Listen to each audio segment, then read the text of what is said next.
carbohydrate insulin model of obesity, the underlying theory that ketogenic diets have some sort of metabolic advantage has been experimentally falsified. The keto diet's proponents' own studies showed the exact opposite. Ketogenic diets actually put you at a metabolic disadvantage and slow the loss of body fat. How much does fat loss slow down on a low-carb diet? If you cut about 800 calories a day of carbohydrates from your diet, you lose 53 grams of body fat a day. But if you cut the same number of fat calories, you lose 89 grams a day.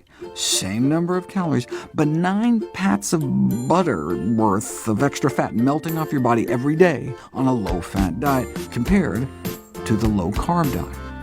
Same number of calories, but about 80% more fat loss when you cut down on fat instead of carbs. Here's the graph.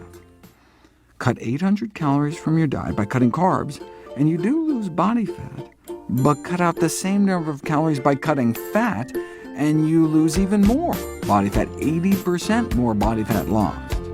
The title of the study speaks for itself. Calorie for calorie, dietary fat restriction results in more body fat loss than carbohydrate restriction in people with obesity. But just looking at the bathroom scale, though, would mislead you into thinking the opposite. After 6 days on the low-carb diet, study subjects lost 4 pounds. On the low-fat diet, they lost less than 3. So step on the scale, and it looks like the low-carb diet wins hands down. So you can see why low-carb diets are so popular. But what was happening inside their bodies tells the real story. The low-carb group was losing mostly lean mass, water and protein. This loss of water weight helps explain why low-carb diets have been such cash cows for publishers over the last 150 years. That's their secret. As one weight loss expert noted, rapid water loss is the $33 billion diet gimmick.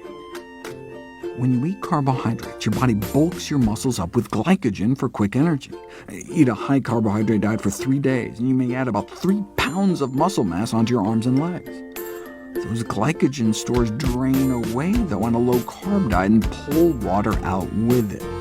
And the ketones also need to be flushed out of the kidneys, pulling out even more water. On the scale, that can manifest as 4 more pounds coming off within 10 days, but that all can be accounted for in water loss. The bottom line, keto diets just don't hold water. But the thrill of seeing the pounds come off so quickly on the scale keeps many coming back. When the diet fails, the dieters often blame themselves. But the intoxication of that initial rapid weight loss may tempt them back, like getting drunk again after forgetting how terrible the last hangover was.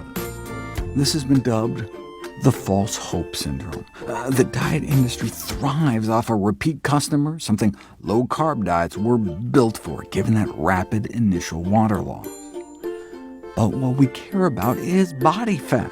In 6 days, the low-fat diet extracted a total of 80% more fat from the body than the low-carb diet. That's not just one study. If you look at all the controlled feeding trials, where researchers compared low-carb diets to low-fat diets, swapping the same number of carb calories for fat calories, or vice versa, if a calorie is just a calorie, then all the studies should have crossed that zero line in the middle. And indeed, 6 did.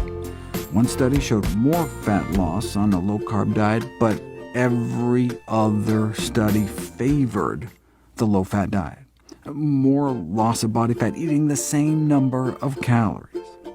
Put all the studies together, and we're talking 16 grams more daily body fat loss on the low-fat diets. That's 4 more pats of butter melting off your body on a daily basis. Less fat in the mouth means less fat on the hips, even taking in the same number of calories.